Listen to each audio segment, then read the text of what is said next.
What happens when one of Hollywood's most legendary icons walks onto a morning talk show expecting respect and walks out in the most explosive exit television has ever witnessed? In just 48 seconds, a single dismissive comment from George Stephanopoulos would turn a routine interview into an unforgettable moment that left the entire Good Morning America panel speechless. The studio lights were bright that morning as Clint Eastwood settled into the guest chair.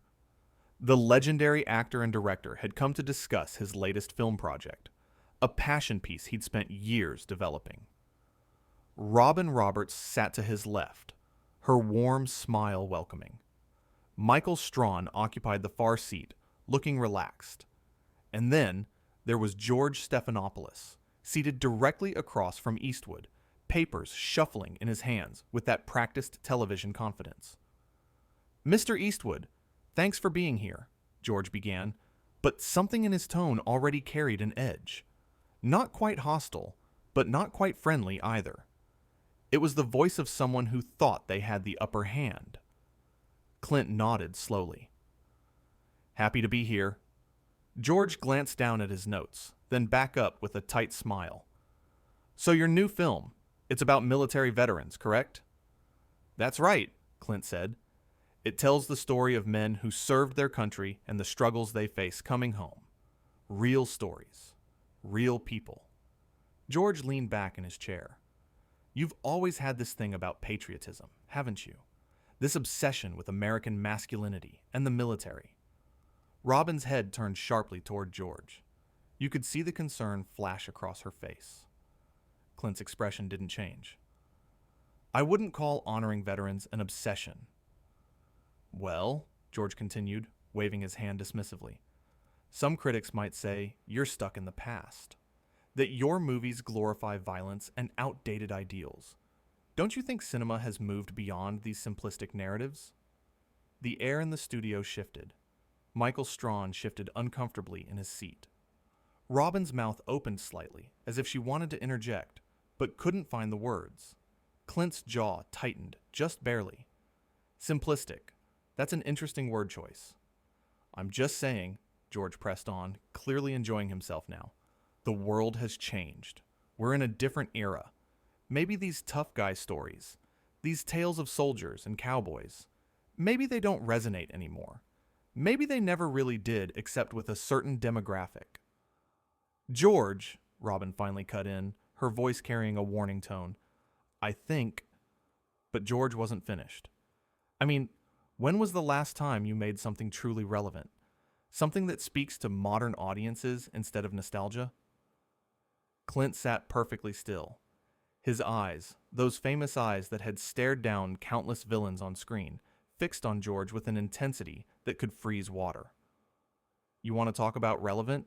"Sure," George said, smirking slightly. "Enlighten us."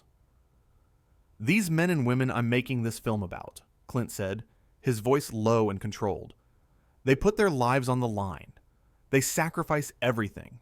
And you're sitting here in your comfortable chair, making good money to read off a teleprompter, calling their stories simplistic?" George's smirk faltered for just a moment. "I'm not attacking veterans. I'm questioning your artistic choices." "No," Clint said firmly. "You're hiding behind criticism of my work to dismiss the experiences of real people. That's what you're doing." Michael Strawn leaned forward. "Hey, maybe we should—" "Let him finish," George interrupted, his voice rising. "I want to hear this. I want to hear how asking legitimate questions about someone's work is somehow disrespectful to veterans." Robin tried again. "George, I really think we need to—" "What you're doing," Clint continued, his voice still calm, but carrying weight like thunder in the distance, "is exactly what's wrong with people like you. You sit in judgment. You decide what's worthy and what's not. You decide whose stories matter." "That's my job," George shot back. "I'm a journalist. I ask tough questions." "Tough questions," Clint repeated. "Is that what you call this? Because from where I'm sitting, you invited me here not to have a conversation, but to lecture me, to make yourself look smart by making me look old and out of touch. George laughed, but it sounded hollow. You're being overly sensitive. That's when Clint's expression changed. Not to anger exactly, to something colder, more final. Overly sensitive, he said quietly. You just called someone overly sensitive for defending the honor of military veterans. I didn't... George started. Yeah, you did. Clint's words cut clean through. And you know what? I've been doing this a long time. I've sat through thousands of interviews. Good ones, bad ones, and everything in between. But I've never sat through one where the host was more interested in hearing himself talk than listening to his guest. The studio fell silent. You could hear someone's coffee cup clink against a saucer off camera. Robin's eyes were wide. Clint, please. We didn't mean for this to... Robin, you're fine, Clint said, his tone gentler toward her. You've been nothing but professional. You too, Michael. But him? He nodded toward George. He's got an agenda. Had it from the moment I walked in. George's face flushed red. I don't have an agenda. I'm trying to have an intellectual discussion about your work. Intellectual discussion, Clint said. Right. Let me ask you something, George. Have you ever served your country? Have you ever put on a uniform? That's not relevant, George said quickly. It's completely relevant, Clint countered. You're sitting here dismissing the stories of people who have done things you can't imagine, face things you've never faced, and you think you have the authority to call their experiences outdated, their sacrifices, nostalgia. I never said their sacrifices were nostalgia, George argued, his voice getting defensive now. I said your movies. My movies tell their stories. Clint's voice rose for the first time. Not a shout, but forceful, commanding. Every character, every scene, it comes from real experiences, real people I've met, real conversations I've had, and you reduce it to demographic pandering? Michael Strawn tried to ease the tension.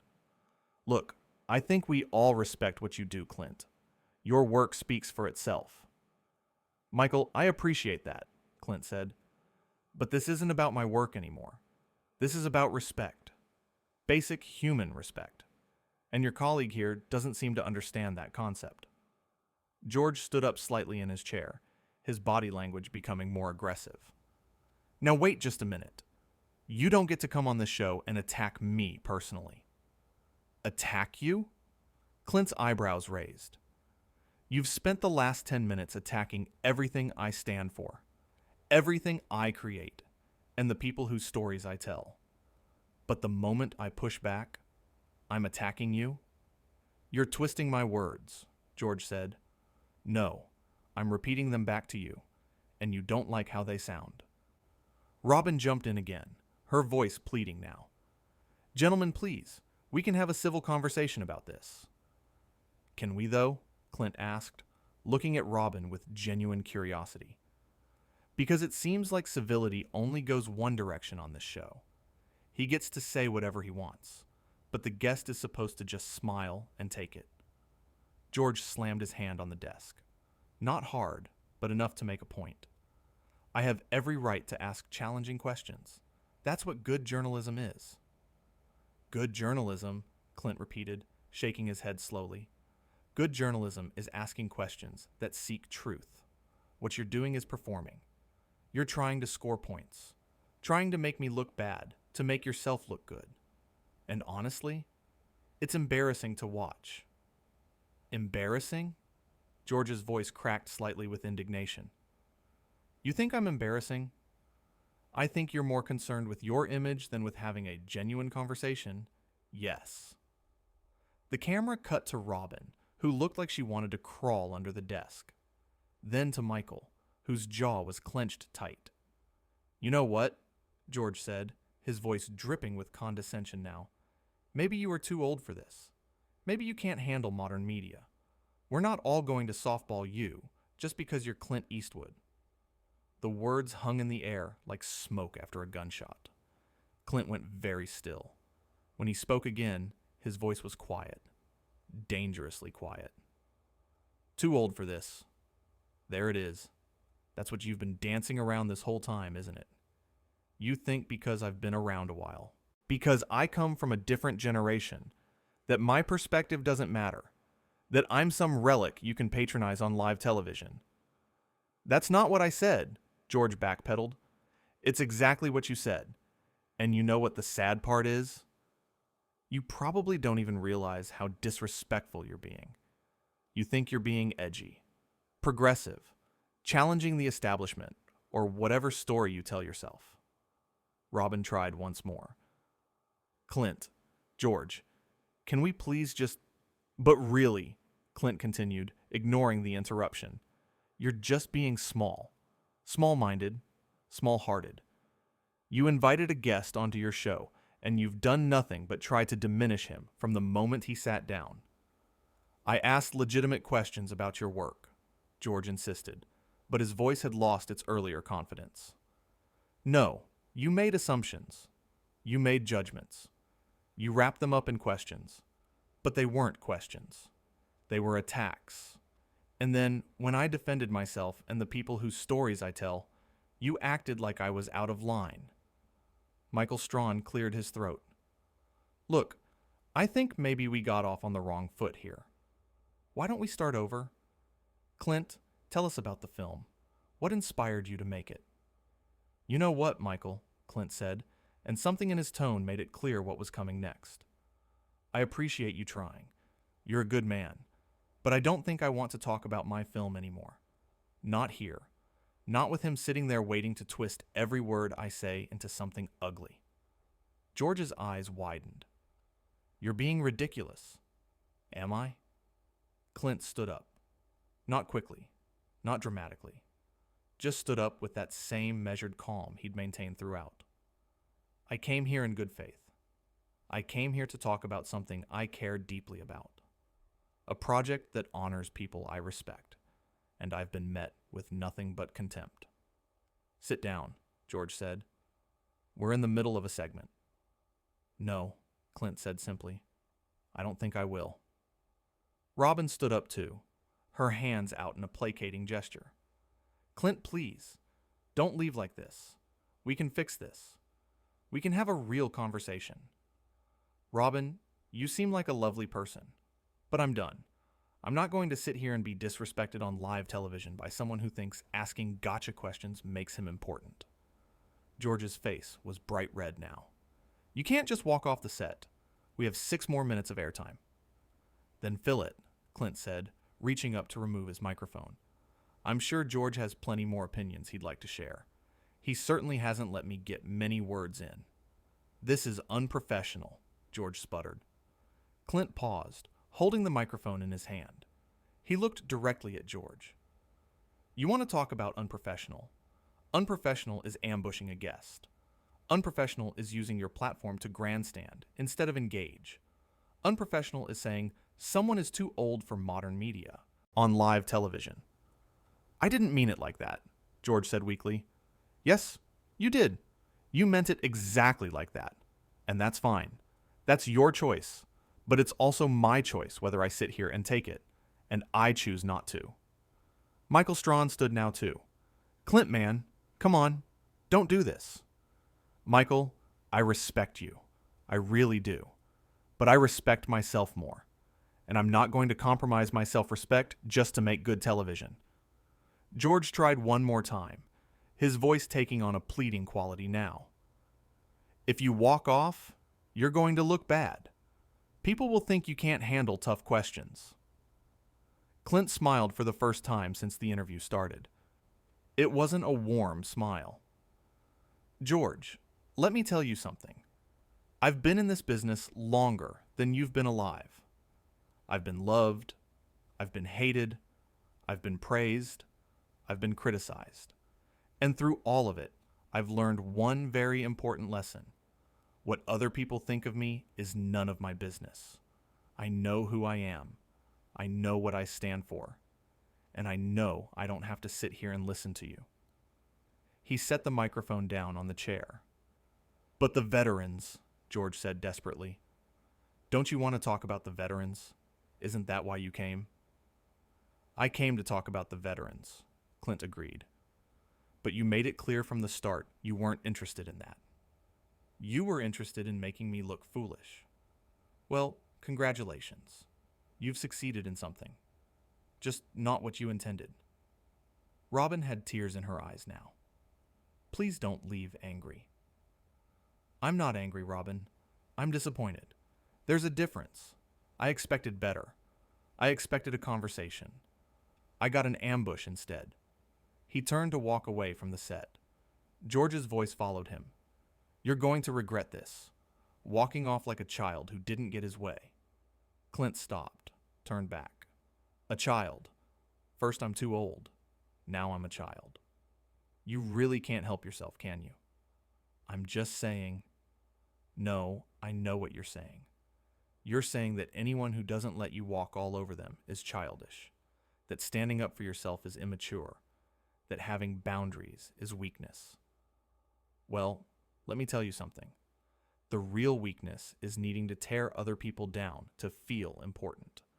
The real immaturity is hiding behind your desk and your microphone and thinking that makes you powerful. George opened his mouth, but nothing came out. You know what real power is? Clint continued. Real power is knowing when to walk away. Real power is refusing to participate in something that doesn't serve you. Real power is respecting yourself enough to say no. So that's it then, George said. You're just going to leave. That's it. I'm going to leave. I'm going to walk out of this studio, get in my car, and go do something productive with my day. Something that actually matters. And you're going to sit there and explain to your viewers why your guest left. You're going to have to own this moment. Live with it. Because it's yours. You created it. Michael Strawn shook his head. Man, this is crazy. It is crazy, Clint agreed. Crazy that we live in a world where common decency is too much to ask for, where respecting your guests is seen as optional, where trying to humiliate someone on live television is considered good journalism. He looked at each of them one more time. Robin, who looked mortified. Michael, who looked uncomfortable. And George, who looked like he was trying to decide whether to be angry or scared. Good luck with the rest of your show, Clint said. And then he walked off the set. The cameras stayed on the three remaining hosts. Robin put her face in her hands. Michael stared straight ahead, and George sat there, his papers scattered in front of him, looking like a man who just realized he made a terrible mistake. We'll be right back, George finally managed to say, his voice hollow. But the damage was done. The moment was captured, and everyone watching knew exactly what they had witnessed. Not an interview gone wrong. Not a miscommunication. But a perfect example of what happens when ego overrides empathy. When someone forgets that the person sitting across from them is not a prop for their performance, but a human being deserving of respect. The segment never recovered. The show cut to commercial, and somewhere in America, a legend walked out of a building with his head held high, knowing he had done the right thing. Not the easy thing. Not the thing that would make everyone happy. But the right thing. Because sometimes the most powerful statement you can make is refusing to stay where you're not respected. Sometimes the strongest thing you can do is walk away. And sometimes the best response to disrespect is no response at all. Just the quiet dignity of knowing your worth and refusing to compromise it for anyone.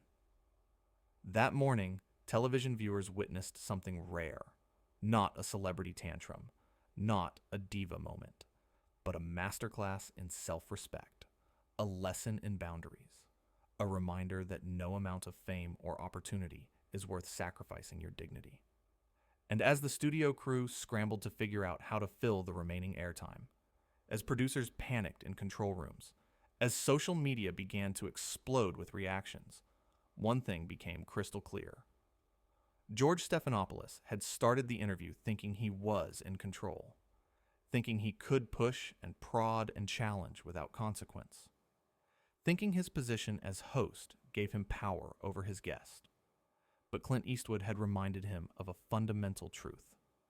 The guest always has the ultimate power, the power to leave, the power to say no, the power to refuse participation in their own humiliation. Robin finally spoke, her voice shaky. "I am so sorry. I don't know what just happened." "I do," Michael said quietly. "We just watched a man stand up for himself. That's what happened." George said nothing. What could he say? That he was right? That Clint was being overly sensitive? That his questions were fair? The evidence was there for everyone to see. The footage would speak for itself, and it told a story George didn't want told. A story of a host who forgot his role, who confused interrogation with interview, who mistook confrontation for conversation, who thought tearing someone down would build himself up. The commercial break ended. They came back on air. George tried to smile, tried to move forward, tried to pretend everything was fine. But it wasn't fine. Everyone knew it wasn't fine. The empty chair sat there like an accusation, a reminder of what had just transpired, of what had been lost. Robin tried to salvage things. When we come back, we'll be talking about holiday recipes. Holiday recipes. As if they could just move on. As if the last 15 minutes hadn't happened. As if viewers would forget what they witnessed. But they wouldn't forget. Because it wasn't every day you saw someone choose themselves. Choose their dignity. Choose to walk away, rather than endure disrespect. And as the show stumbled through its remaining segments, as George tried desperately to regain his composure, as Robin and Michael exchanged worried glances, the truth settled over the studio like dust after an explosion. This wasn't just a bad interview. This was a defining moment. The kind of moment that gets replayed, analyzed, discussed. The kind of moment that changes how people see you. For Clint, it would be remembered as the day he refused to be diminished. The day he showed that even at his age, even with all his success, he still valued himself enough to demand respect. For George, it would be something else entirely. A cautionary tale. A reminder that power is borrowed, not owned. That the platform you stand on can crumble if you're not careful. That every guest is a gift, not a given.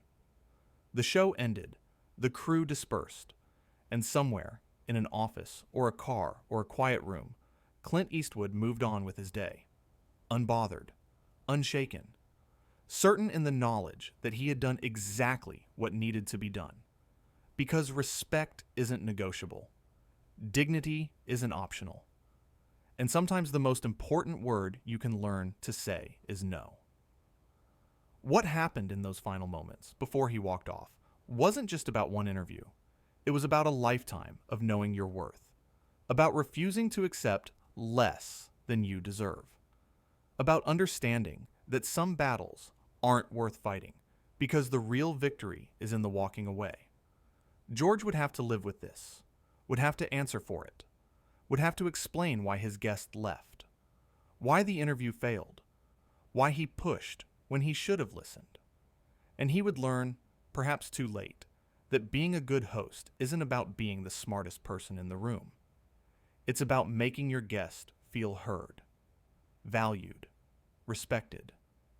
It's about remembering that the person across from you is not your opponent. They're your partner in creating something meaningful, something worth watching, something worth remembering. But George forgot that, and in forgetting, he lost something precious. The trust of his guest, the respect of his colleagues, and possibly the confidence of his audience. Because people don't tune in to watch someone get torn down. They tune in to learn, to be inspired, to connect. And what they connected with that morning was not George's cleverness, or Robin's warmth, or Michael's charm. They connected with Clint's courage, his willingness to say enough, his refusal to play along with something that felt wrong. And in that connection, in that moment of recognition, something shifted. People saw themselves in him, saw their own moments of having to choose between comfort and conviction, between staying and standing up. And they saw what it looks like to choose yourself, to choose truth, to choose dignity. That's what happened when a legend walked onto a morning show expecting respect. That's what happened in just 48 seconds when one dismissive comment changed everything.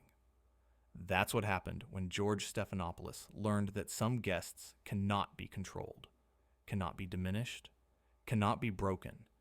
They can only be respected. Or they can leave. And Clint Eastwood chose to leave.